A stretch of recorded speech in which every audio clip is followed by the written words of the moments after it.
अस्सलाम वालेकुम व्यूवर्स, आज हम बात करेंगे ग्रीन लैंड और आइसलैंड के बारे में। ये है ग्रीन लैंड और ये है आइसलैंड। क्या आपको इन दोनों जगहों में कोई फ़र्क नज़र आ रहा है?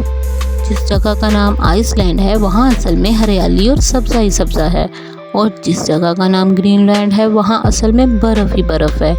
लेकिन ऐसा क्यों है और इन दोनों जगहों का नाम ऐसा क्यों रखा गया है?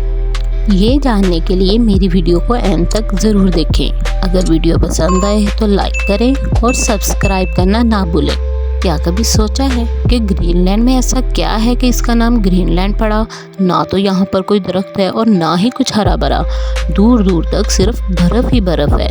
तो फिर ऐसा क्यों है? ग्रीनलैंड को एरिक टेरेड ने 1000 साल पहले दरियाफ्त किया था। तब वहाँ पर सिर्फ 3-4 हज़ार लोग ही रहते थे, जो इतनी बड़ी जगह के लिए ना होने के बराबर थे। यहाँ बर्फ़ तो थी, बट उस टाइम यहाँ पर इतनी सर्दी नहीं हुआ करती थी, तो लोग वहाँ पर खेती बाड़ी भी कर सकते थे।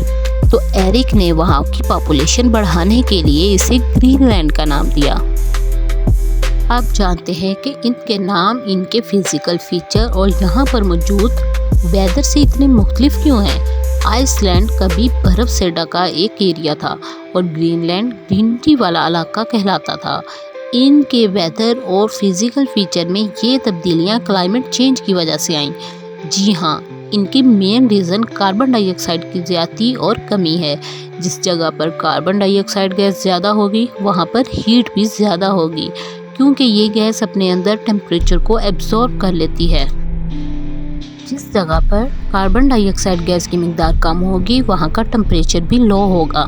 इसीलिए ग्रीनलैंड और आइसलैंड के नाम इनमें मौजूद फिज़िकल फीचर और यहाँ के वेदर से मुख्तलिफ हैं। ग्रीनलैंड में किसी ज़माने में ग्रीनरी और आइसलैंड में बर्फ़ ही बर्फ़ थी, लेकिन यहाँ पर कार्बन डाइऑक्साइड गैस की ज़्यादती और कमी के बायस इन दोनों इलाकों में मौसम चेंज हो गए। जैसा कि ग्रीनलैंड की बात करें तो यहाँ पर कार्बन डाइऑक्साइड गैस की ज़्यादती के बायस और आइसलैंड में कार्बन डाइऑक्साइड गैस की कमी के बायस यहाँ पर मौसमों में तब्दीलियाँ रोनमा हो गईं और इनके नाम इनके मौसम से चेंज हो गए। होप सो आज की मेरी वीडियो आप लोगों को पसंद आई होगी। अगर पसंद आई है तो लाइक और शेयर करना ना भूलें और मेरा चैनल सब्सक्राइब भी कर दें। शुक्रिया।